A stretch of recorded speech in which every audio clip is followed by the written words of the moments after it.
get this recorded. We are live and recording, and I am super excited for all the wonderful guests. If you don't know me by now, you should.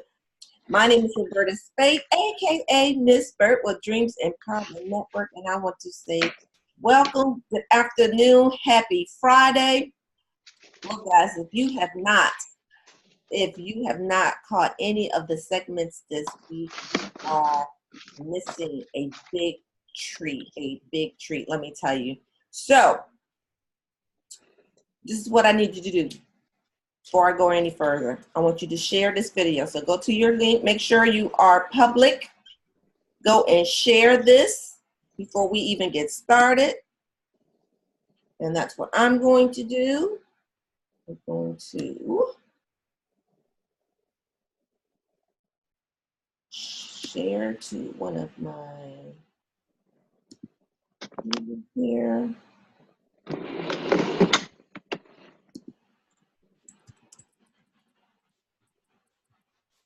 Yep.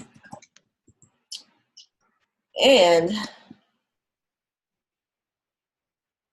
I am going to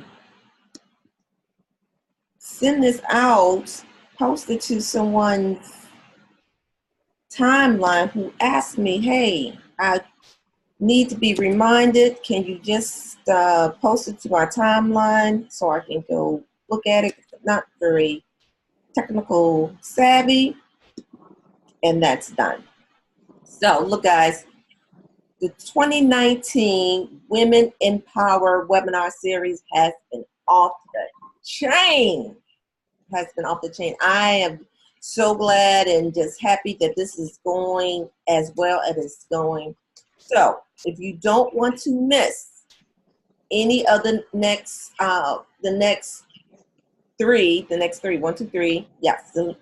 three, speakers, make sure you go and register. And you can register by going to the dreamsempowermentnetwork.org website.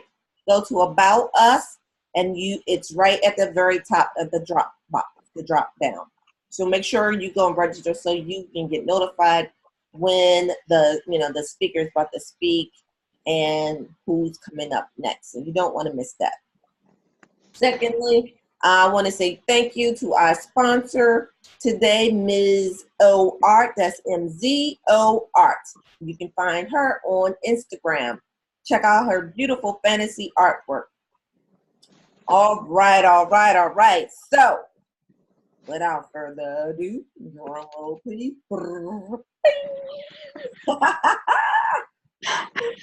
Is Lisa Elliott. Look, guys, we're just going to have fun. We're going to talk about how to grow your business with event marketing. And I know some of y'all business women out here need a little love and care when it comes to your event marketing.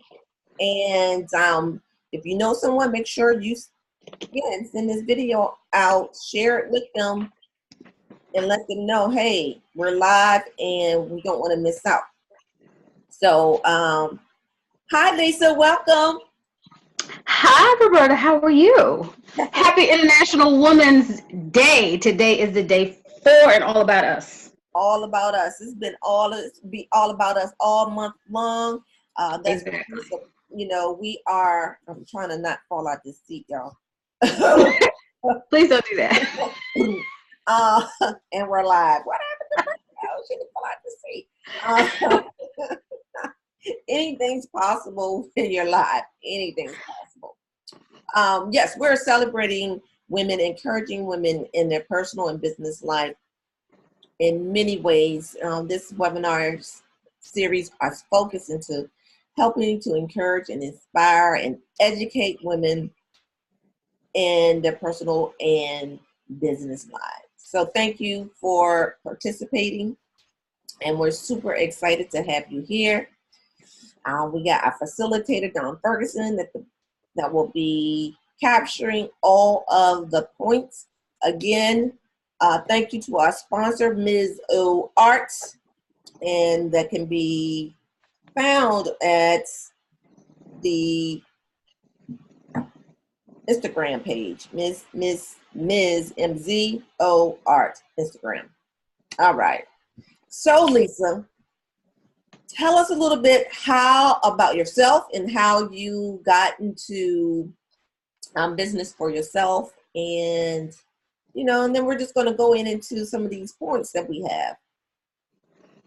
Well, thanks for having me. I love sharing information with people so that they can live the life that they want to live, or just do something on the side that they really enjoy. My name is Lisa Elliott. I have been in events since pretty much my first job. I worked at USA Today. I worked in a hotel in the events department. I also worked at a small destination and events management company. And destination management really is, the short version is, they help move people. So they move people in tour buses and shuttles and all that other stuff, in addition to planning their events. And it's something that I enjoy. It's something that I love.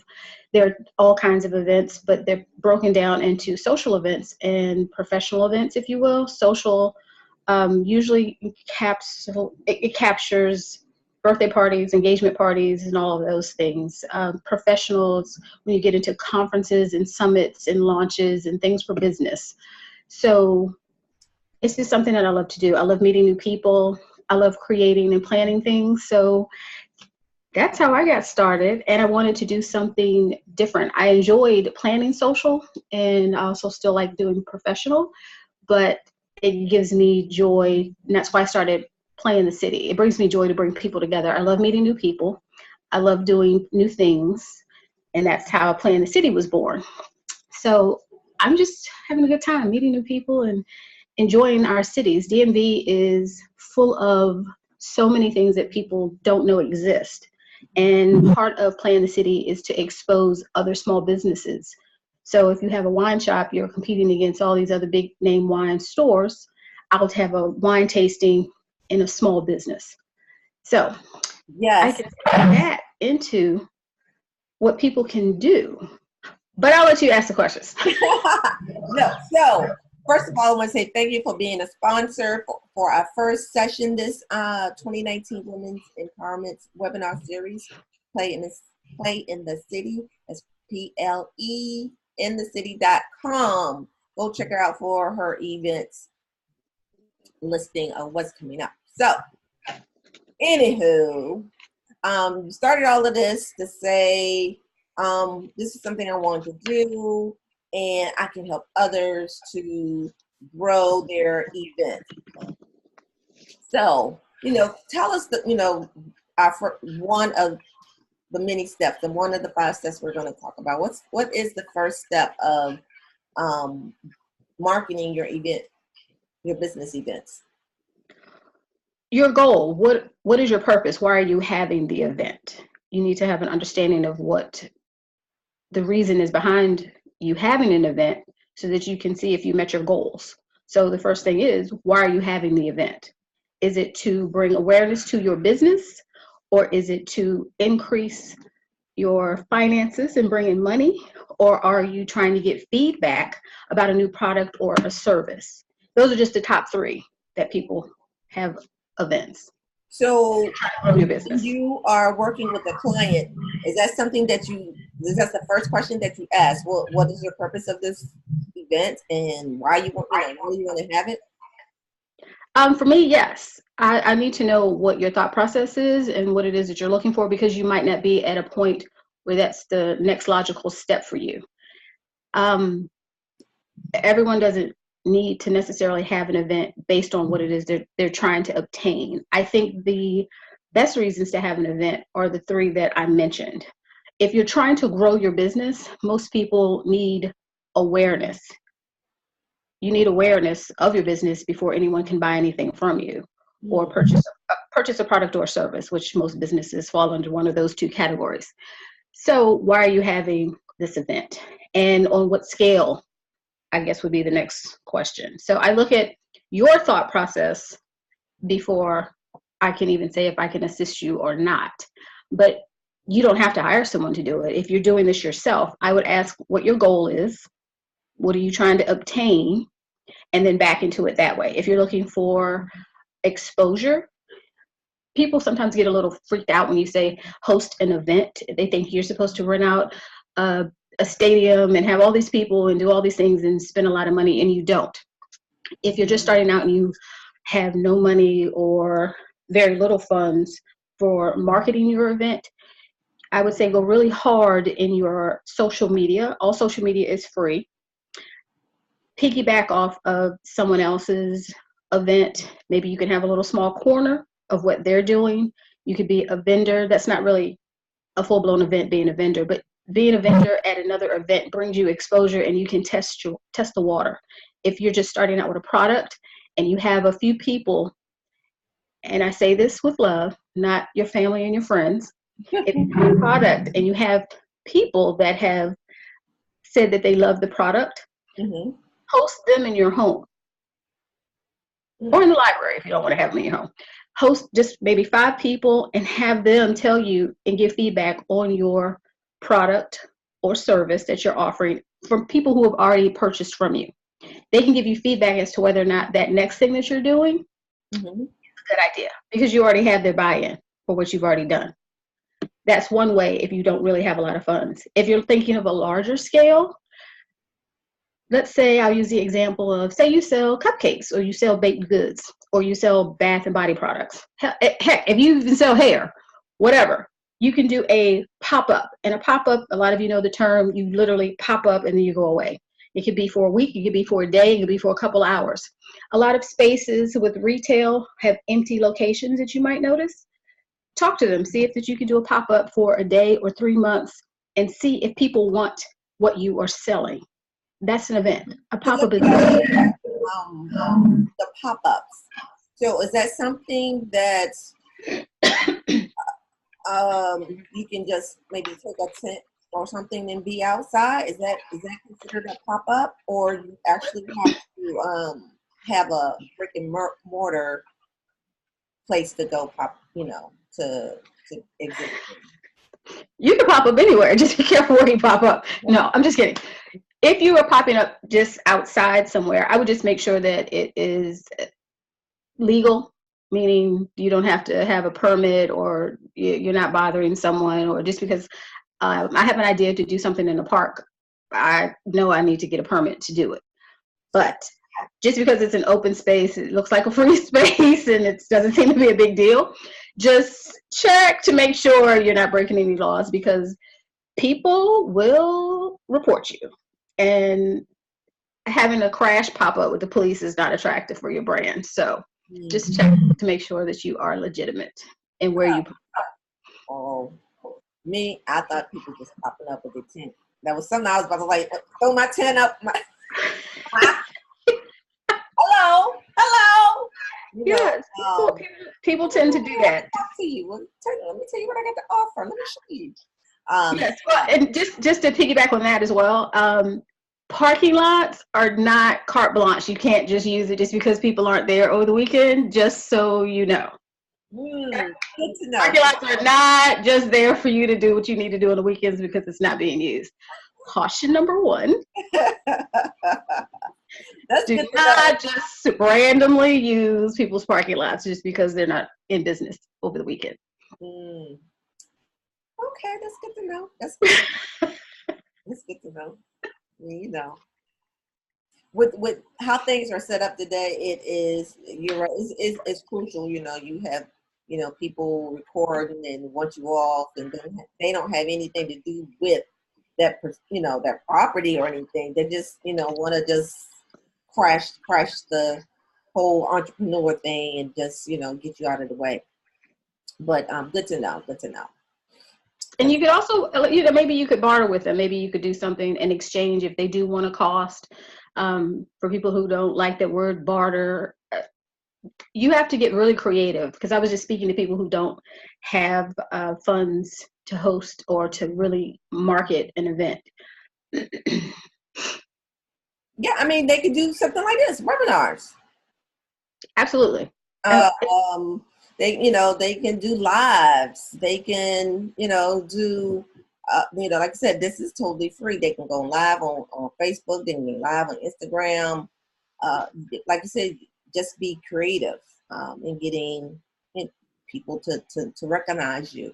And the other thing I did like is your, I don't want to say test group, but those people that you bring in to, like you said, to test your product. And, you know, I don't say guinea pig, but to kind of help you out to see, you know, what people like or the things that you need to change. So that's great advice right there. Yeah, some people call it a panel or whatever you want to call it. Call it whatever you want to name it. But the purpose is, your goal is to see and receive feedback from what you're launching. If it's something, especially if it's something new. I personally am going to test some bath and body products and candles in 2 weeks from a woman that sells those things. She wants feedback from a group of women that she's never worked with before. So I know her, but I've never used her products. You'll have a group of people like me. I'm extremely sensitive to scents and how stuff applies to the skin and all of that. So I represent a percentage of people. And then you also have the ability to see what people like with your branding, with your logo. That's why I think even if you do something online, you can come offline momentarily and do a pop-up and then send people back to your online store. But they have an opportunity to touch and feel and see what you're talking about, what you're selling, which is hard to come across sometimes without testimonials when you're just online. And that's where we are today. Most things are online. Yes. Another event that you could have if you do have some capital, and again, this would be for business, a launch. If you're just starting, like that's one of the most fun things ever. If you're just starting, you could do a launch. A lot of people are interested in coming to launches. They want to see what you're doing. There's a lot of excitement that you can build months before your launch. And people are really buying into personalities these days. You see all of these people who are building these empires off of their personality. Yeah. So if you don't have one, get one, meaning a personality. So everyone has one. And even if you feel like you are an introvert, you know, that's a big thing, whether you're an introvert or an extrovert, whatever. There are people like you, trust me. So those are the people that you need to connect with. I always feel like, okay, I'm not married. I don't have a dog. I don't have kids. All these people are posting all these things about, you know, their life. I love silence. But then when I go out, I'm like, how are you? How are you? Who are you? And it's completely different. And I need it when I need it. So don't be scared. If you're quiet and you don't want to be bothered, that's fine. But then when you do have some, get online. Tell people what you're doing. There's so many people right now showing what they're cooking for dinner online. Just be you. I see some of that food. You got something to post it, please. Stop it. Stop it. I'm sorry. Show what you're interested in. Like, I love reading books. Like, I have a really nerdy side and then a really fun side, a really creative side. And that's not to say, please be careful with what you are sharing. TMI, too much information. You don't need to share everything that's going on in your life. Keep some stuff close to the vest. Because some people will judge you regardless. Yes. But give them a reason to judge you because it's connected to your brand. Just remember that everything that you're showing and posting is connected to your brand. But I digress. So a launch is a great thing. A holiday party. I'm sorry. We're still on one. No, we did the panel. That was a test group. That was two. The panel was the first one as a test group. Same thing. And then you have a launch when you're first starting. The very first thing that you do is launch your business. You invite people in. That's on a larger scale. You can maybe, you know, depending on how large you want it to be. You can rent out a hotel room. You can rent out a stadium, like I said. You can rent whatever fits your budget and whatever you think your market would like. Knowing your market is also, if I was talking to someone, after I ask, what is your goal, I would ask who you're marketing to. Because if you market to people who are quiet, reserved, it's vastly different from marketing to people who are louder and like a funky good time. Those are two different events.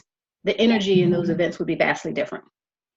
And And I'm sorry, we're jumping all over the place. So those are the first two questions that I was asked, and those are the events that you can have. So if you're confused, you can just email me. So that was one. What are the types of, where to go? The different types of groups. I mean, different types of events, and that's what you name: panel, test group, and launch. Another one you could do, a great opportunity, is having a holiday party, and that's something you can do online and a live event. Holidays kill it. As a matter of fact, if you're not having some type of a holiday sale, I don't care if it's the little green leprechaun, whatever it is, that's your opportunity to capture people. That's where you need to really be creative. Create a scented candle for St. Patrick's Day, for Valentine's Day. All of those opportunities are right there. Don't wait just until Christmas. Mother's Day is coming up. Hello. If you're not on Mother's Day already, you should have a sale lined up or some type of a special event for your company or your business. And a networking event. If you are in business, you should know other people who are in the same line of business as you. They're not your competition. They can be allies. So when you are swamped with something, I know a lot of event designers, event planners, party planners, they're everywhere. But heaven forbid, if something happens and you fall into a situation where you can't work or you can't, that would be wonderful if you couldn't do the business because you're so booked and busy and blessed.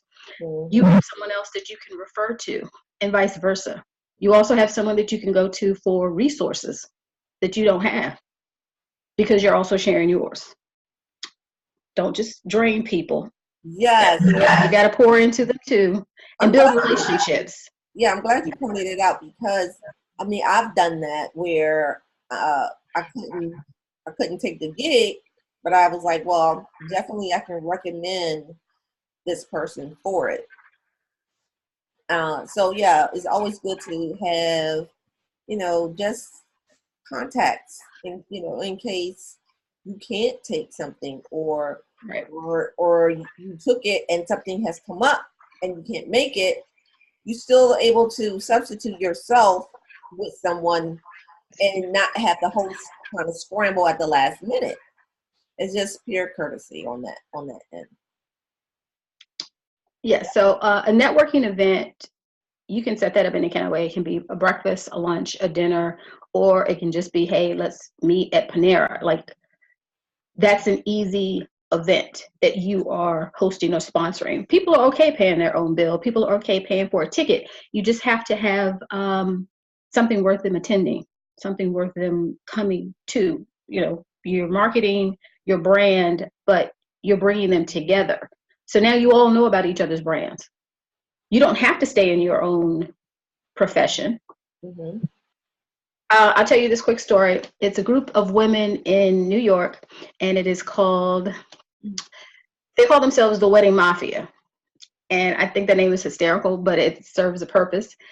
It is literally a group of women that got together, and they all have their specialty within planning weddings. So you have a cake baker, a videographer, a photographer, you get it. Mm-hmm. They work together. They met separately at different events. They pulled together, and now they are killing it in New York, because once you meet one of them, right, they refer and work together for every event. Yeah. So they are in the same space, mm-hmm. but they're different. So that wedding planner could still have her wedding planning group, but she's connected to these other people, and they automatically now function as a group, but she also functions separately. Right. So you can use a networking event with your brand to then become one of those entities and kill it. And all you did was say, hey, come to breakfast, meet me at Panera. You have to get creative. And now your brand is also out there with this other group of people. Every time they go out, your brand is attached to them. Every time you go out, the same for them. And the last thing, my favorite thing, is that we'll talk about, because there are so many different events, but for the sake of time, tasting events for greedy people like me. I love going to tasting events. If you are a baker, a cookie maker, a popcorn person, whatever, I'm telling you on right now, here's just a free idea right there out there for you. Get those people together and having a tasting event. What I can promise you is people will come taste food. Now, you can get together and do it on a very small scale and make it free, or just do like a little $5 entry fee, get a group of people together and just set it up. Ask to use a school gym or a classroom at the Y or whatever. Think outside of the box and think on a smaller scale. Every large event is not necessarily a great or successful event. Right. And especially if you're just trying to get to be known, let your events grow as your business grows. You don't have to necessarily just jump out there and be stressed out and comparing. Stop looking at what everybody else is doing. Mm-hmm. Just go forward. A really great analogy for that is if you ever ran track, you can't look behind you other than if you are running to catch a baton. If you're not running to catch a baton, and even they only turn around at a certain time. Exactly. Because everybody's going past you while you keep looking back. You're losing time. So don't pay attention to what everybody else is doing. Everyone should know by now, social media is what people want it to be and what they want it to look like. Absolutely. Absolutely. That's for sure. What I do for me, I'm a big visionary person.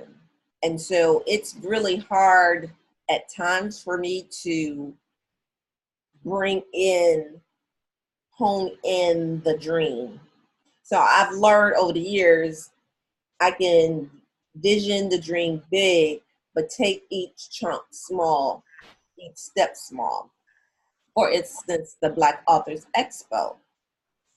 I dream it to be in the convention center, right? I want it so bad to be at the convention center. However, I do know, the last couple of years that I've done it, it's growing and more people are knowing about it and participating. Even so, someone actually copied my event from the Rooter to the Tutor, but I ain't gonna go there. So well, keep this in mind. When people copy you, to me, it's not a compliment. People always say it's a compliment. I don't think it's a compliment. I think it is a lack of creativity. But they can't move until you do. So they're always behind the 8 ball. Yeah.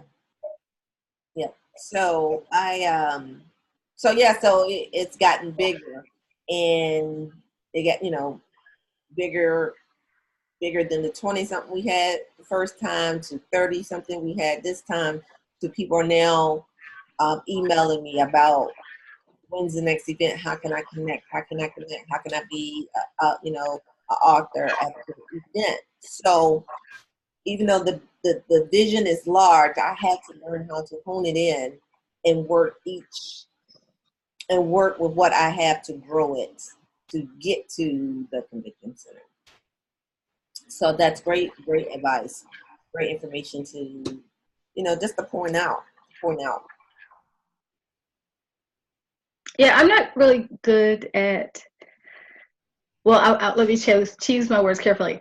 I am working steadfastly with being patient and growing things, because you do have a big vision and you're like, oh, and your vision is fabulous. It's always bigger than what you are, and God can make it even bigger.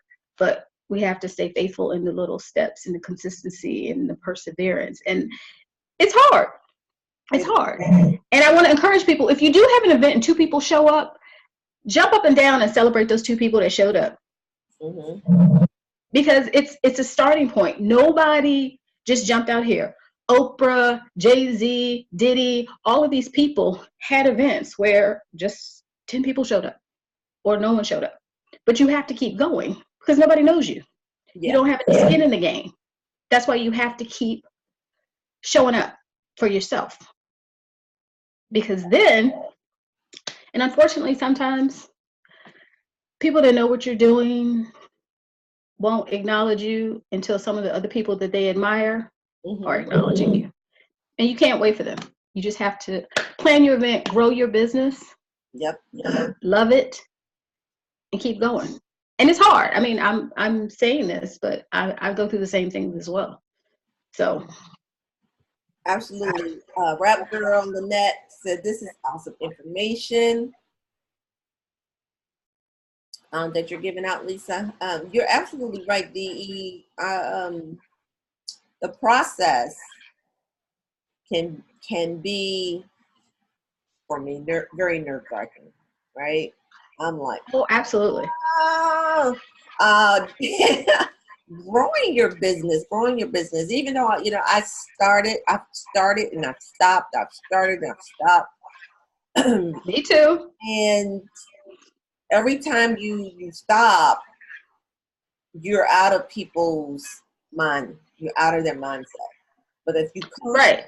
showing up and showing up and showing up and showing up in some fashion or form, someone's gonna say, "Oh, you know that Lisa Elliott, or you know that Bert Spade, I keep seeing her on Facebook. I keep seeing her on Instagram. I keep seeing her at these other events. She keeps showing up.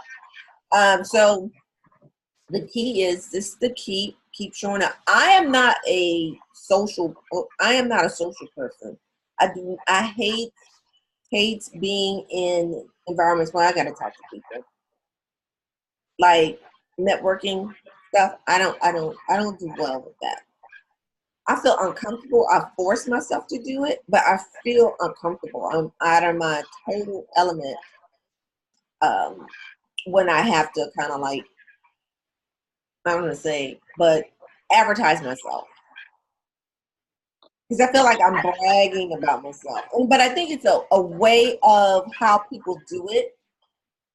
I don't like people who come to me and say, yeah, well, I was on Channel 5 News, and I was on, my book is on the Oprah Winfrey list of best books to read, and I don't like that. That for me, I'm like, oh, I'm more of how did you serve the people kind of thing. What did you do for the community is my answer, my question. I am that type. If you come to me and talk about your organization has done X, Y, Z for the community, the organization, not you. You know what I mean?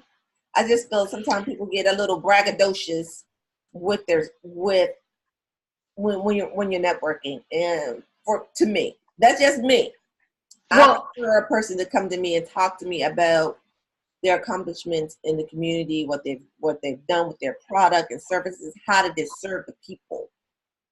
Because I am rooted through the community. So anything I do, my goal is to give back to the community some kind of form of way. I don't care if it is a for profit. How can I serve the community? What is it that the community needs that I have that I can give? So, that's just a little tap that, I think, and people are braggadocious and they need to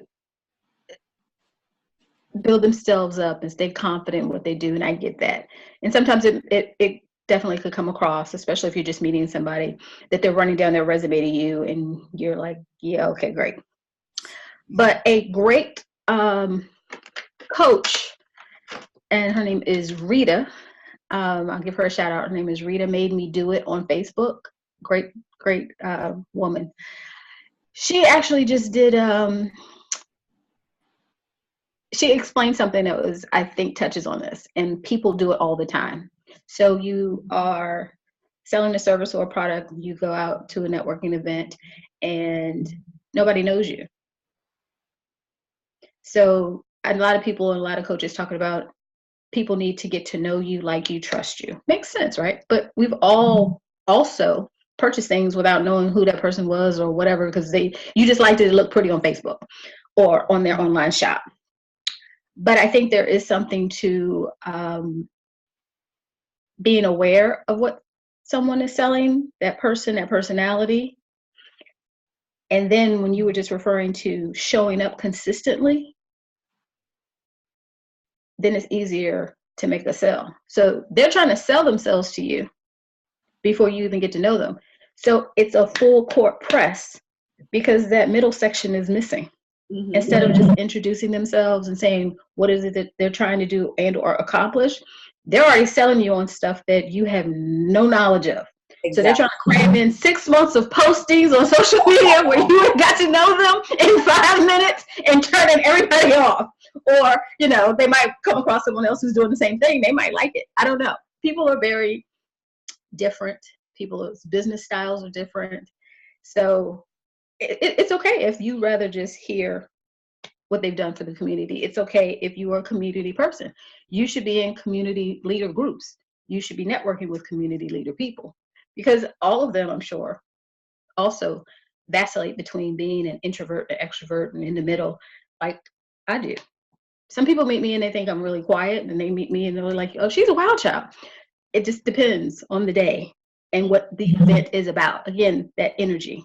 So they could have felt, or the person they met before you talked about all their degrees. So they're like, oh, okay, that's what we're doing. Okay, well, let me bring my resume out. Okay, she's next. Okay, let me pull my resume out. You just never know. Yeah. You just never know. I've learned to just give people a beat. I'll give them 2 chances. If you're still giving me your resume the second time I meet you, then thanks. Was that your business card you're giving me? Okay, thanks. You got a thank you. This inspired me to get out and do more of something. If anyone has any questions about their event ideas that they want to do, I can talk to a couple people, or if anybody has any questions now, if we're out of time, or not to take over your webinar. No, I mean, this is a great time to, like I said, to connect. If you have questions, you know, one thing. Better. What? Is that? Let's go back to launching. Okay. Does it take a lot to launch something, a business? What does it entail? What does a launch look like? Well, a launch and a launch. Say what? Big party? Well, it goes back to, again, your goals. So a launch would be, my opinion would be, you are letting the world see your brand. Like, you're presenting your baby to the world in whatever form it's in, because you could also have a pre-launch. Mm-hmm. And a pre-launch would be you letting people get a feel for what's to come. And that gives you a lot of crucial feedback. And that could be on a small scale. But what a launch entails depends on, again, first and foremost, your product or service. And then again, your audience that you're targeting it to. Mm-hmm. So you could launch that you just did a book. You could do a book signing. I see a gazillion of those. We're in the era. But if nobody knew that you wrote a book, yeah, it's kind of hard to market that outside of your family and your friends. Mm-hmm. Can I just touch on family and friends for a second? Everyone has an opinion about your family and your friends supporting you, so I'm just going to speak to them with regard to events. 9 times out of 10, your family and your friends are not your target audience. They might be, but 9 times out of 10, they usually are not. And to save yourself some stress, don't expect them to support you. Maybe once or twice, but at the end of the day, they're not going to keep you in business. That's not their job. Your job is to find customers outside of your family and your friends. Is it nice if they support you? Absolutely. But after they do something 1, 2, 3 times, just look around. Have they been buying that type of clothing? Have they been buying hair? Have they been buying those types of scented candles? Do they buy candles at all? Do they buy baked goods outside of the grocery store or Costco? So it's not that they're not supporting necessarily, but after a while, if it's outside of their box in general, mm-hmm. then it's a forced thing. So if they come to your event, that's great. But you also need to ask them what it is and how you want them to support you. Don't expect that they're just going to automatically say, "Oh, that's what Cousin Lisa's doing. Let me buy a couple things. Let me go do this." I plan events. They probably aren't even interested in what I've created for them to even come, and I'm okay with that. Yeah, I'm okay with that. I do professional events or business events. They don't have businesses, so right. so just look around your relatives and see if they are your target market before you just have an expectation of them outside of the cursory, one or two, three things. If you want their support, you need to tell them what type of support, and it shouldn't always be a monetary thing. Yes. It could be just a referral or just. Right. Just tell people. If they hear somebody talking about something that you do, there you go. If you're having a launch, say, "Oh, hey, my so-and-so is having this." Give them the resources. People are lazy. And I'm going to say that people are lazy. I'm lazy. It's about patience. So when you're clicking on things, you click off the page if that link doesn't work. You don't go digging and looking. You know how you are. And yes, I'm talking to everyone that's listening. Yeah. People just don't have the patience. Like, our society is like this. Yes. So you need to give them what they need to share. Give them what they need to help you, and ask them, or rather tell them the type of help that you need. And if you have a 85-year-old grandmother, don't ask her to go pass flyers out. Let's think about it too when we're asking them what they need to do. Right. You're absolutely right. Let's like you said, be intentional on what you need them to do. And tell them, yes, communicate it to them. Yep. Don't just sit and stew. That time you're spending stewing and being mad and saying nobody supports. You be drafting your event plan or your marketing strategy to get people to come to your event. Use your time to grow your business. Absolutely. So if somebody wants to launch something, does anyone have any launch future plans? I think I am. I think I'm going to launch a business. Oh, really? Yeah. Is it a tasting event? I'm just kidding. Look, if anyone is doing a tasting event, can they let us know? I'd be more than happy to come. I'll pay. So, yeah. I've been thinking about that for a while, but I'm in the midst of writing a book, so I might just do a kind of like a pre-launch for the book. I don't know. I feel like you could do a pre-launch. You can do a pre-launch and share some of the chapters, and never leave your house. Yeah. And get feedback. Yep. There are all kinds of, and that's what I mean by be creative. If you have no money, and I know a lot of people don't have money, and I'm not saying that you're poor. I'm just saying that your money has already been assigned to other things like eating and utilities. You have to get really creative, and you have to step outside of your comfort zone. If you're going to be an entrepreneur, that's literally the difference between the 98% and the 2%. The 98% isn't interested, and or they stopped, because it will teach you a lot of things about yourself that you can't avoid, and that you might not have faced when you were not trying to be an entrepreneur. Tell me about it. It's not for everyone. If you want to keep it a side hustle, that's great too. That's fine. You have to do it in a way that works for you. But just make sure that you are not shrinking down and shrinking back. Yes. So I guess each type of launch, depending on if you have a product or a service, looks different, right? Absolutely. The energy of the event, who you're marketing to, even makeup. Like, you have to really drill down and be specific. People could say, "Oh, I sell makeup, it's for everybody," but it's not for everybody. Or what is special about your makeup? That's the biggest thing too. Like, Why should I come? Okay, outside of tasting, why should I come to see or test or see what you're doing? You have to capture when people are there too, what their how they feel about your product or your service. Mm-hmm. And then you start tweaking it based on based on the numbers, so to speak.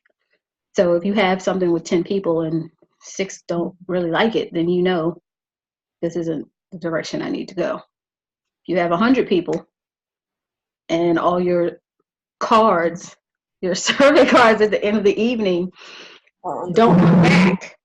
Don't come back. Or you have that neutral zone all the way down your scorecard or your survey for the event. You might want to rethink some things. That's the only way you'll get feedback. A lot of people get, and I've been very guilty of this in the past.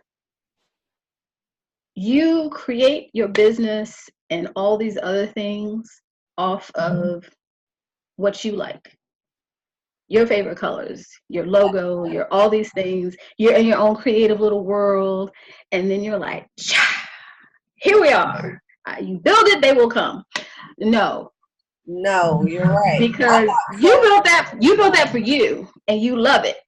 Mm-hmm. And you kind of had them in mind, but you didn't ask anybody anything when you started and you fell in love with your own product. Yep. So then you have the potential to be in your feelings when it's not received, and it's not being received because you didn't ask anybody anything.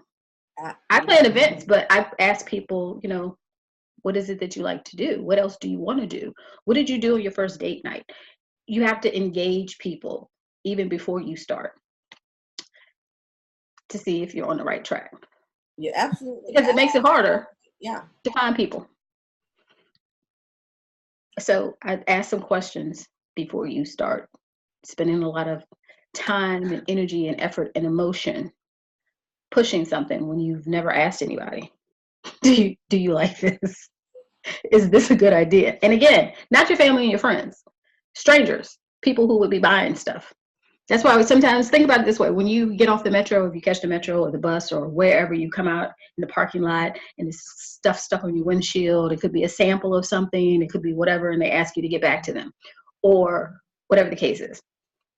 A man literally passed out a chapter of a book, printed pages, at a metro stop one time, and then asked people to give their feedback on a link at the bottom of the Xerox pages.